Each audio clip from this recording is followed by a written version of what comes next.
ശേഷം ജോലി ചെയ്ത് മടുത്ത്. അപ്പൊ അളിയൻ പറയുന്നത് ഈ ഇന്റർവ്യൂ കിട്ടത്തില്ല അല്ലേ? ഏറെക്കുറെ. എടാ എനിക്ക് മനസ്സിലായത് ഈ ബിടെക് ഗ്രാജുവേറ്റ് ആയിട്ടുള്ള അല്ല, നീ ബിടെക് അല്ലേ എംടെക് അല്ലേ, എംടെക് ഗ്രാജുവേറ്റ് ആയിട്ടുള്ള നിനക്ക് ജോലി കിട്ടുന്നില്ല.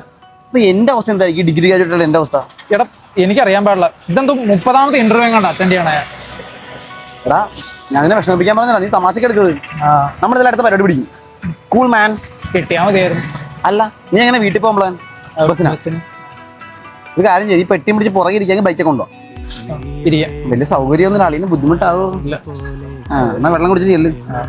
അല്ല ഇതിന്റെ പൈസ ഞാൻ കൊടുക്കാം. വെള്ളം കുടിക്കാൻ കുഴപ്പമില്ലല്ലോ.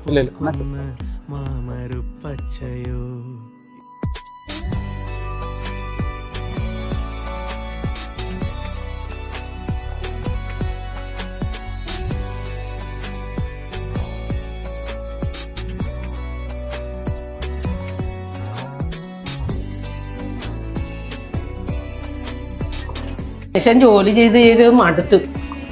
വീട്ടിലെ പണയും ചെയ്യണം, വെളിയിലും ജോലിക്ക് പോകണം. എന്റെ പൊന്നമ്മ കുറച്ച് സൗകര്യം എന്താ? സ്വൈര്യം തരാനെന്ന് പറഞ്ഞാൽ നിന്നോടല്ലാതെ പിന്നെ ഞാൻ ആരോടാ പറയേണ്ടത്? വീട്ടിലോട്ട് വന്നെ കുറച്ച് മനസ്സമാധാനം കിട്ടാൻ വേണ്ടിട്ടാ. ഇവിടെ അതില്ലേ? നീ മാത്രമല്ല, നിനക്ക് ആ പെങ്കൊച്ചൂടെ ഉണ്ടാ. അതിന്റെ കാര്യം എനിക്ക് നോക്കണ്ടേ? ഞാൻ ശ്രമിക്കാഞ്ഞിട്ടല്ല, കിട്ടാത്തോണ്ടല്ലേ. ഇത് ഇന്ന് പഠിച്ച നാളെ കിട്ടുന്നല്ല PSC. 2 വർഷമായില്ല പിന്നെ പറയാൻ നടക്കണേ. മനസ്സിലാക്കാത്ത മനസ്സമാധാനം. ഈ PSC ഒക്കെ പഠിച്ചു നടന്നിട്ട് എന്ന് ജോലി കിട്ടാനാ?